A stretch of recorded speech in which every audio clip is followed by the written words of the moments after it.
So the remoulade sauce, the biggest thing that you need for it is mayonnaise. I cannot stand mayonnaise, so I'm using Greek yogurt.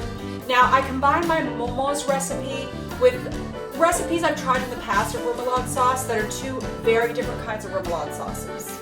Now Momo's recipe calls for ketchup, which I also don't like, oddly enough, and hard-boiled eggs all mashed up with the mayonnaise and many other different ingredients. And I combine that with the Creole remoulade, which I much prefer.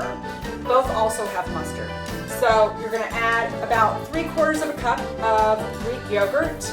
You can double this recipe if you want, depending on the amount of people you are serving. Today it is just Gary and I, so we don't quite need as much. 1/8 of a cup of mustard. An ideal mustard for this would be Zatarain's Creole mustard.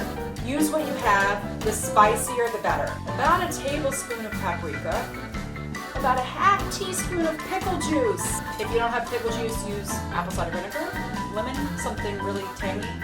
Tony's, a half teaspoon of Tony's, about a teaspoon of horseradish, about a half teaspoon of minced garlic, a teaspoon of Worcestershire. How do you say Worcestershire, Harry?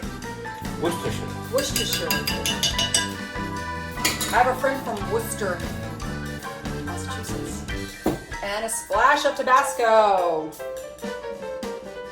Stir that bad boy up. Whoa. The longer you can let a sauce set up, the better. Obviously don't leave it for a week, but again, Harry likes 12 hours. Yeah. I would say at least 3 to 4 hours to let the juices all meld. That looks delicious. That looks delicious, Harry says. I'm a little unsure about it.